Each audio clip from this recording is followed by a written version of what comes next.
Hello crafty friends, welcome to another paper scraps ideas video. I'm down to my last paper scraps really. I've pulled out all my warm colours. I've still got cool colours in my paper scraps bin, but I'm going to play with these today. I'm going to take out the largest scraps and see if I need them, and I'm going to create a collage masterboard. I've got a piece of smooth white card here, nothing fancy. I'm going to add matte medium, which is a glue. This is Slap It On from Indigo Blue, and it's good for collage, which is what I'm going to do. And I'm going to take my colours, my bits of paper, tear them up, lay them on, stick them down, overlap them, all of the above, and just work my way through my colours until I get to the bottom of my pile.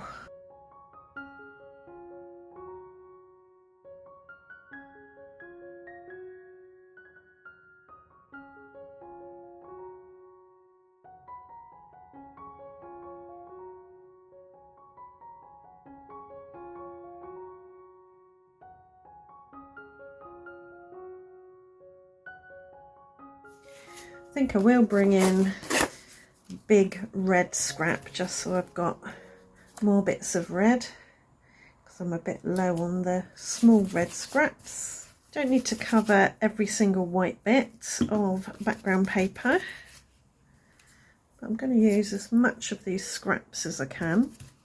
So I think the trick is to stick your largest scraps down first, because they'll take up more space, cover more of the white cardstock, and they'll become a background to the smaller scraps that you add. Once you've got your big and your mediums down, you can then stick down your smaller scraps and place them strategically. You want to get a fairly even distribution of sizes and colours.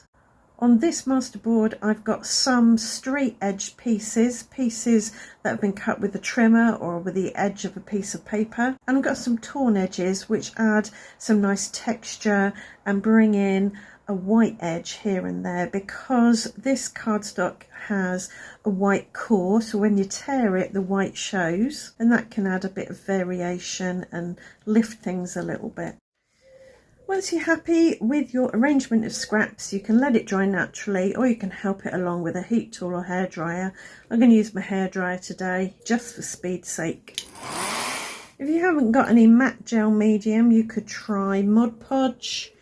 You could use any kind of glue really. I prefer a matte glue because I don't really want a glossy masterboard. I want to work on top of it, and sometimes a bit of gloss can make that difficult. But if you've got bits that are sticking up, haven't quite stuck properly, I just use a stick glue like this to get them stuck down. Okay, that's more or less dry. I've washed and dried my brush, and I'm going to add a delicate, hopefully, layer of gesso, white gesso over the top. And this kind of marries all these different scraps together, unifies them with a layer of dry brushing. Just need to dip your paintbrush into a little bit of gesso or white acrylic, brush it on a palette. I use my glass mats so it's not too what's the word, so there's not too much of it on the end, and then you can gently dry brush it over your scraps, and it catches all those edges and kind of highlights them, as well as unifying everything. I like to keep my brush strokes in the same direction, so I'm running parallel to the long side of the paper. You can also go in from the other direction on top of that with a little bit of paint. If you're more of a higgledy-piggledy person, you can go in however you like. Again, I'm going to give that a dry. Okay, next step is going to be stamping.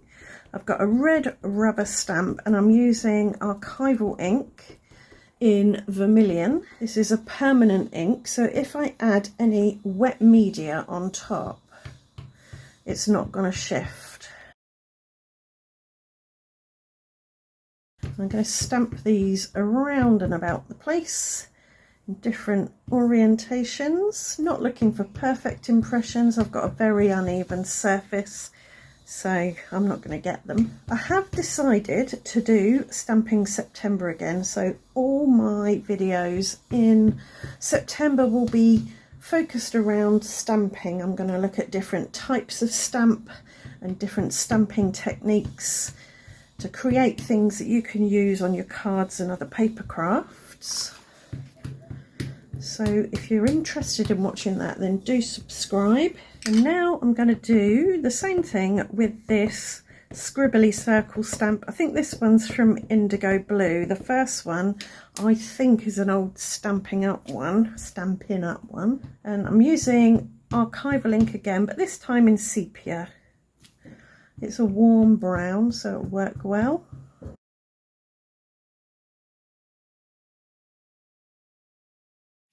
Now I'm going to do some stenciling. I've got this blobby circle stencil and walnut stain. So again, a warm brown.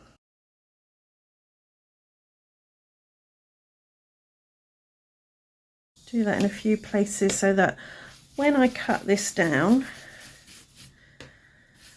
the pieces I cut it down into will each have a bit of everything. And I'll keep these stamps and stencil to the side so that if when I cut it down there's something missing, I can then go in and add it easily. So I want to splatter on this in white, and I've got some Dr. P.H. Martin's bleed proof white ink. I'll put it on my mat and I'm going to dilute it to spattering consistency. Load up my brush and spatter it on. That should stay nice and bright and white. And I'm going to leave that to dry on its own for maybe a couple of hours, so it's nice and thoroughly dry all the way through, and then we'll chop it up and do some cards with it. Right, it's actually been a couple of days since I made my collage masterboard, but what I've done now is I've cut these down with a stitched rectangle die. So I've got 4 pieces. They're about 3 3/4 by 5.5 inches, and I've used walnut stain to go around the edge just to add a little bit of definition. So I've got 4 backgrounds ready to go on cards. So for my first panel, I'm going to place it smack bang in the middle of a 5x7 card blank. This one I'm going to chop down, and I've marked it 1/3 of the way down, and I'm going to put the small piece at the top. And this is where the stitching is. There's no stitching across the top there. And I'm going to place this one here, directly in line beneath it. So I've got 1/3 up here and 2/3 down here. And this one I'm going to have coming in like that, I think. I'll put glue here.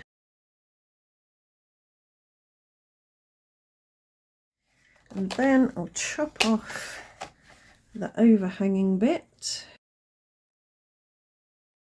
So that's coming down from that top corner. I'm going to have kind of mirroring it.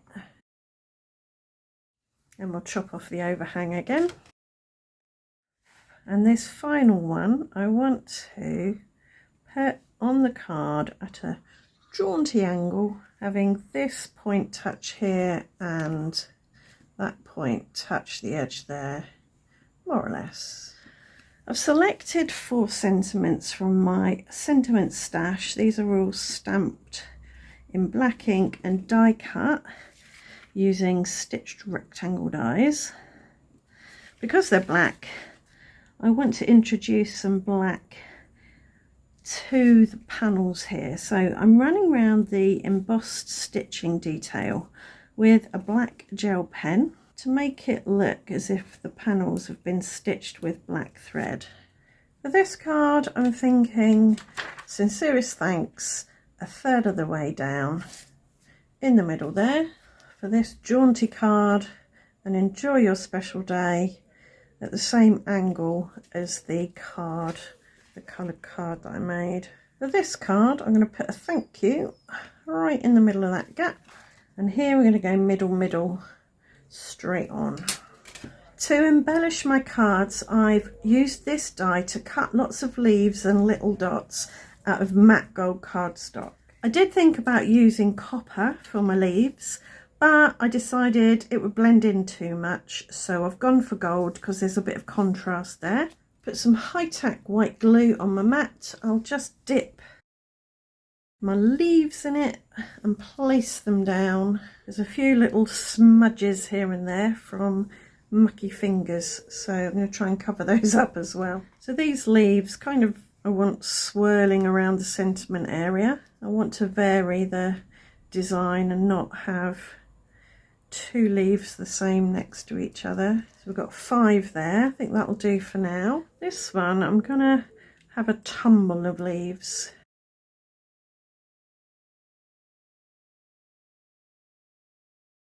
So I'll snip off any overhanging bits just with a pair of scissors. I think maybe we'll have a tumble of leaves on this one too. Coming in from the top right, going down to the bottom left.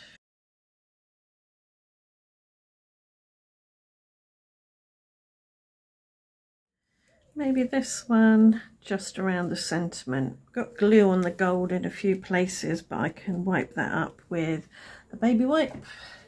I can also blot up excess glue with a microfiber cloth. I'll overlap some of the leaves on this one as well to create a layered look. Now I will add some of the little dots, and I'll do that with matte gel medium in my little bottle here. So I decided to go a little bit overboard with this. This was the one where I put leaves all the way around the sentiment. I had some leaves left over and I thought I'll just put them on this card. So I've now got a big old tumble of leaves coming down there and a sprinkle of dots.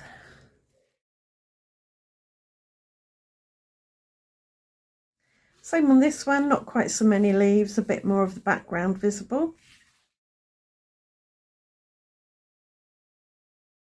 And the same with this one. And then there's this one with the leaves layered around the sentiment. And that's 4 cards made with that collage masterboard and the last of my warm coloured paper scraps. I hope you've enjoyed today's video and that you'll join me for the last video in this series. I think I've got 1 more video's worth of scraps to use up. So I'll see you then. Thanks for watching. Bye for now.